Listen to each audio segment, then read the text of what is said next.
Amigos, siempre es un privilegio poder compartir la palabra de Dios. Hoy lo haremos en Romanos capítulo 7 y deseo que Dios te abrace, te cobije en sus brazos de amor, porque Dios es grande y misericordioso. Vamos a reflexionar en Romanos capítulo 7, pero antes te invito a orar. Oremos. Padre nuestro que estás en los cielos, Señor, nuestra gratitud hacia ti por todas las bendiciones que recibimos, Señor, de tu mano. Gracias, Señor. Y dejamos a nuestros amigos, amigas, hermanos y a toda persona que invoca en su corazón el deseo de serte fiel, Señor, tu bendición sea con cada uno de ellos. También, Padre, ruego la bendición para sus seres amados. Y en esta hora te pido que tu Espíritu Santo nos pueda conducir en esta reflexión. Te lo ruego en el nombre de nuestro Señor Jesús. Amén. Mi Biblia tiene un título, dice Analogía tomada del matrimonio. Entonces, Pablo hace una analogía del matrimonio comparándola también entonces con la ley y la gracia. Y el versículo 2 dice así: porque la mujer casada está sujeta por la ley al marido, mientras éste vive. Pero si el marido muere, ella queda libre de la ley del marido.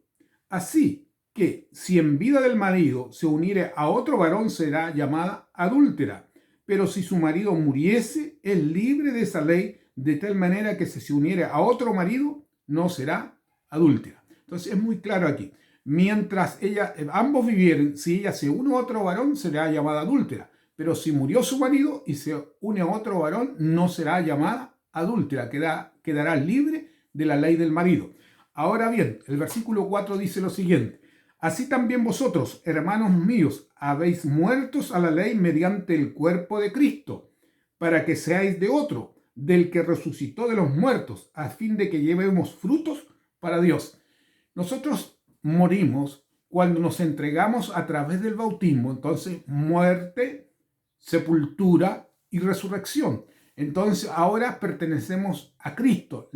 Cristo reina en nuestro corazón. La ley nos conducía a la muerte. La ley, el caminar por la ley, si alguno creía que guardar la ley le llevaba por un camino de salvación, estaba completamente errado. Porque la ley, al mostrarme que soy pecador, entonces merezco la muerte. La ley finalmente me conduce a la muerte, pero Cristo me conduce a la vida.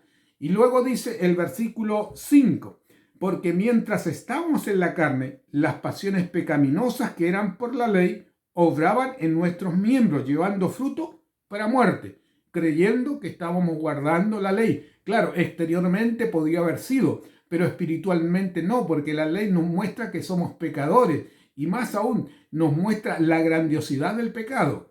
Y el versículo 6 dice: pero ahora estamos libres de la ley por haber muerto para aquella que estábamos sujetos, de modo que sirvamos el régimen nuevo del espíritu y no bajo el régimen viejo de la letra. Entonces, la ley, guardar la ley, no conduce a la salvación y tampoco nos da solución del pecado. Nos muestra que somos pecadores y como pecadores merecemos la muerte. Ahora bien, el versículo 7 dice: ¿qué pues diremos? ¿La ley es pecado? En ninguna manera, pero yo no conocí el pecado sino por la ley, porque tampoco conociera la codicia si la ley no dijera no codiciarás. La ley entonces nos muestra que somos pecadores y agrega aquí un mandamiento: no codiciarás. Y más aún, el versículo 8 dice: mas el pecado, tomando ocasión por el mandamiento, produjo en mí toda codicia, porque sin ley el pecado está muerto. Amigos, la ley de Dios está vigente. Dice las Escrituras que finalmente el pecado produce dolor, sufrimiento y muerte. Entonces, por causa del pecado, morimos. Sin embargo, ahora nos está hablando de la espiritualidad de la ley, que es en Cristo Jesús. Él murió, fue sepultado y resucitó al tercer día. Ahora pertenecemos a Cristo. Si algún judío pensaba que, como Pablo, guardando la ley, porque así lo dice el versículo 9, y yo sin ley vivía en un tiempo, pero venido el mandamiento, el pecado revivió y yo morí. Pablo en algún tiempo pensaba que él era un hombre justo porque guardaba como fariseo toda la ley. Entonces se consideraba un hombre justo. Pero ahora que Dios le muestra la espiritualidad de la ley, dice que revivió el pecado y yo morí. Entonces sigue diciendo, versículo 12, de manera que la ley a la verdad es santa y el mandamiento santo, justo y bueno.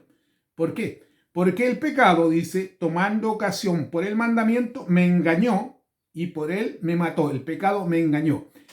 Amigos, la palabra de Dios dice finalmente que la ley de Dios no salva a nadie, nos muestra que somos pecadores, pero tampoco nos da una solución al pecado, sino que nos guía a Cristo, y Cristo es la solución al pecado.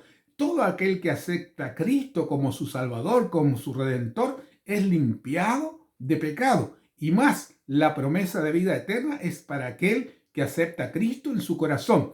Pero ahora este que acepta a Cristo en su corazón se deleita en guardar la ley de Dios. Dice así la palabra del Señor. Porque sabemos que la ley es espiritual, mas yo soy carnal, vendido al pecado. Porque lo que yo hago no lo entiendo, porque no hago lo que quiero, sino que aborrezco, eso hago.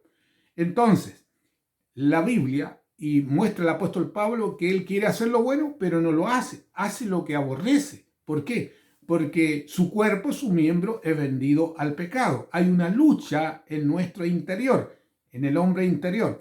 El hombre interior quiere guardar y deleitarse en la ley de Dios. Sin embargo, el hombre exterior, por causa de nuestra naturaleza pecaminosa, hacemos el mal que no queremos hacer. Y sigue diciendo, finalmente, versículo 22, porque según el hombre interior me deleito en la ley de Dios, pero veo otra ley en mis miembros que se rebela contra la ley de mi mente y que me lleva cautivo a la ley del pecado que está en mis miembros. Miserable de mí, ¿quién me librará de este cuerpo de muerte? Y concluye, gracias doy a Dios por Jesucristo, Señor nuestro, al que yo mismo con la mente sirvo a la ley de Dios, más con la carne a la ley del pecado. La paga del pecado es muerte.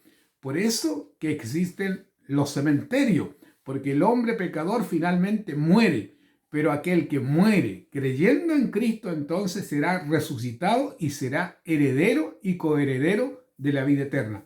Amigo, te invito primero a creerle a Dios que la santa ley de Dios está vigente, nos muestra que somos pecadores, no nos muestra la solución al pecado, pero nos conduce a Cristo, que Él es nuestro Salvador y Redentor. Deseo que Dios te bendiga y que tú y yo seamos salvos cuando Cristo regrese. Dios te bendiga.